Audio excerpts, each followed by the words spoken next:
नमस्कार साथियों, मैं दीपक सर परफेक्ट स्टडी जोन के यूट्यूब चैनल में आप सभी का स्वागत करता हूं। आज हम पढ़ेंगे प्रश्नावली 9.1 का प्रश्न क्रमांक 12वां। 7 मीटर ऊंचे भवन के शिखर से एक केबल टावर के शिखर का उन्नयन कोण 60 अंश है। तो यहां पर समझिए, यहां पर इसको मान लीजिए कि ए बी जो है वो एक भवन है जिसकी जो ऊंचाई है वो है 7 मीटर। एक केबल टावर के शिखर का उन्नयन कोण, तो यहां पर हम क्या करेंगे, एक केबल टावर को खींच लेंगे जिसको नाम दे देंगे डी सी। यहां पर आधार हो जाएगा। तो यहां से देखिए, अब भवन के शिखर से, तो ये हो जाएगा भवन का शिखर, टावर के शिखर का, यानी ये हो जाएगा टावर का शिखर और ये हो जाएगा भवन का शिखर।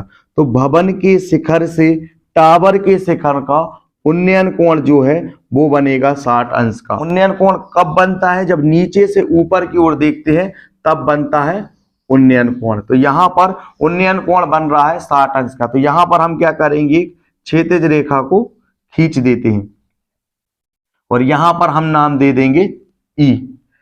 यहां पर जो है वो 60 अंश का कोण बना है।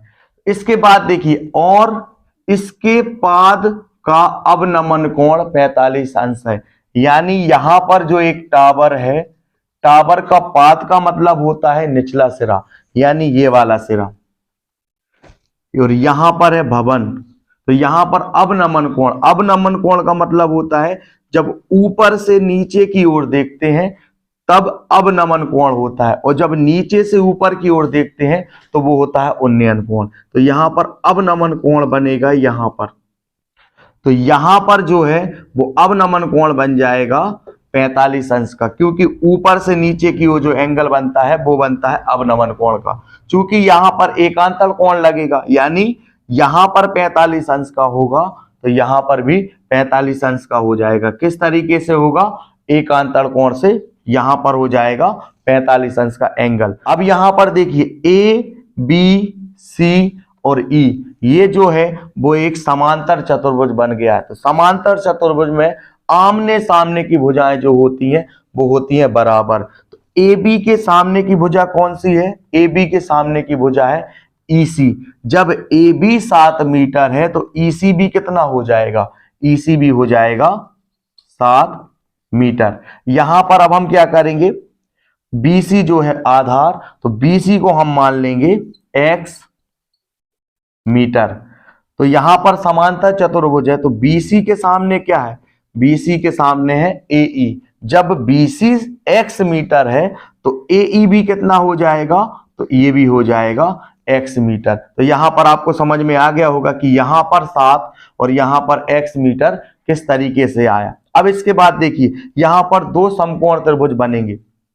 एक समकोण त्रिभुज बनेगा DEA, तो यहां पर कोण E जो होगा वो होगा 90 अंश का, और दूसरा समकोण त्रिभुज बनेगा ABC, इसमें कोण B जो होगा वो होगा 90 अंश का। तो यहां पर थीटा के सामने होता है लंब, तो यहां पर लंब है 7 और यहां पर आधार को हमने मान लिया है x मीटर, यानी यहां पर लंब बटे आधार का फॉर्मूला लगेगा। तो इसी तरीके से यहां पर लंब जो है हमको अभी दिया नहीं गया, तो हम इसको किस तरीके से प्राप्त कर सकते हैं? देखिए, पूरी भुजा जो है वो है DC, तो DC में से जब हम EC को घटाएंगे तो हमको क्या प्राप्त हो जाएगा? हमको प्राप्त हो जाएगा DE। तो यहां पर लिखेंगे DC माइनस 7, यहां पर DC माइनस 7 मीटर जो है वो प्राप्त हो जाएगा DE। तो यहां पर आपको रफ में समझ में आ गया होगा कि किस तरीके से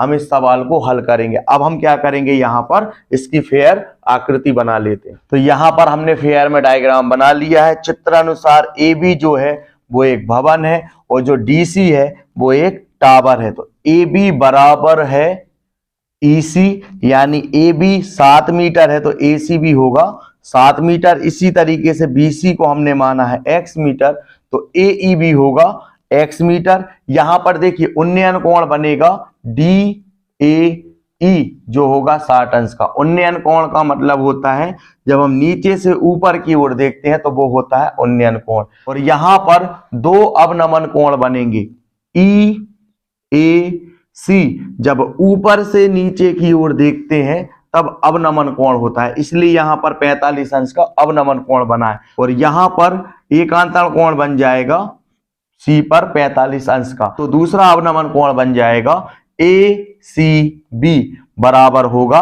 45 अंश का। और डीई बराबर है डीसी माइनस 7 मीटर। तो यहां पर आपको समझ में आ गया होगा कि किस तरीके से हम इस सवाल को हल करेंगे। अब हम क्या करेंगे, समकोण त्रिभुज डीई ए से हम इसको हल करेंगे। तो यहां पर है लंब और यहां पर है आधार। तो लाल बटे कक्का से हम समझते हैं कि लंब बटे आधार कहां पर बनेगा, तो यहां पर बनेगा साइन कॉस, ये हो जाएगा टेन। तो टेन थीटा बराबर होता है लंब बटे आधार और थीटा के स्थान पर लिखेंगे 60 अंश। तो इसको अब हम हल करते हैं। तो समकोण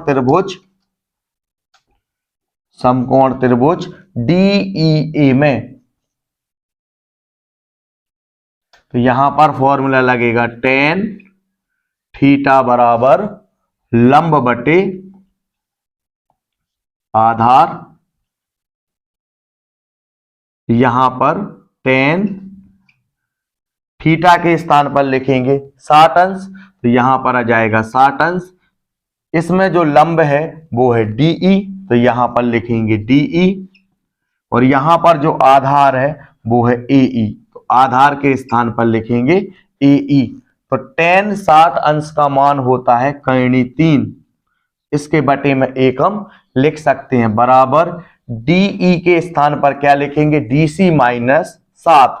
तो यहां पर डीई के स्थान पर लिखेंगे डीसी माइनस 7 और एई के स्थान पर लिखेंगे एक्स। तो यहां पर आ जाएगा एक्स। इसके बाद इनका हो जाएगा आपस में त्रियक गुणा। तो यहां पर प्राप्त हो जाएगा एक्स कर्णी 3 बराबर डीसी माइनस 7। तो यहां पर एक्स कर्णी 3 का गुणा होगा तो ये हो जाएगा एक्स कर्णी 3 बराबर डीसी माइनस 7 का गुणा होगा 1 में। तो यहां पर प्राप्त हो जाएगा डीसी माइनस 7। इसको हम नाम दे देंगे समीकरण 1।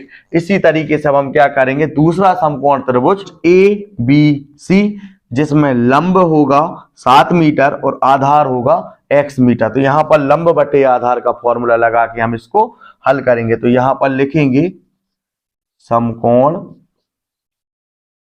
त्रिभुज ए बी सी में। तो यहां पर टेन थीटा का मतलब होता है लंब बटे आधार। तो यहां पर टेन थीटा बराबर लंब बटे आधार। तो यहां पर टेन और थीटा के स्थान पर लिखेंगे 45 अंश। तो यहां पर आ जाएगा 45 अंश। लंब जो है वो है ए बी और आधार जो है वो है बी सी। तो यहां पर लिखेंगे ए बी बटे बी सी। तो यहां पर टेन 45 का मान होता है 1। इसके बटे में 1 हम लिख सकते हैं बराबर ए बी जो है वो है 7 बटे बी सी जो है वो है x। इसके बाद क्या करेंगे, हम यहां पर कर देंगे त्रियक गुणा। 1 का गुणा होगा x में तो यहां पर आ जाएगा x और यहां पर प्राप्त हो जाएगा 7। तो यहां पर हम क्या करेंगे, x का मान समीकरण 1 में रखने पर यहां पर समीकरण 1 है x कर्णी 3 बराबर डीसी माइनस 7।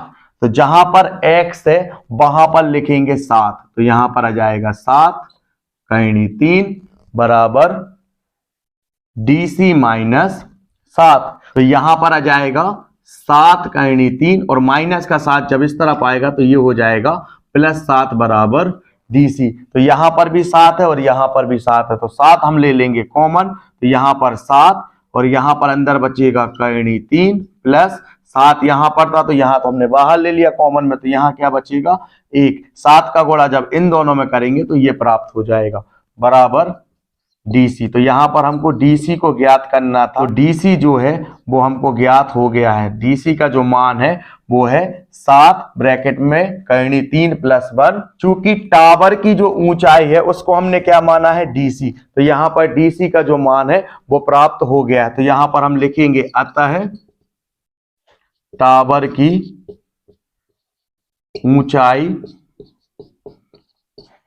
7 करनी 3 + 1 होगी। तो इस तरीके से ये वाला सवाल जो है वो हल हो चुका है। आपको क्या करना है, वीडियो को रोक करके अच्छी तरह से नोट्स कंप्लीट करते जाइए। यदि वीडियो पसंद आया हो तो वीडियो को लाइक, चैनल को सब्सक्राइब और शेयर करना ना भूलें।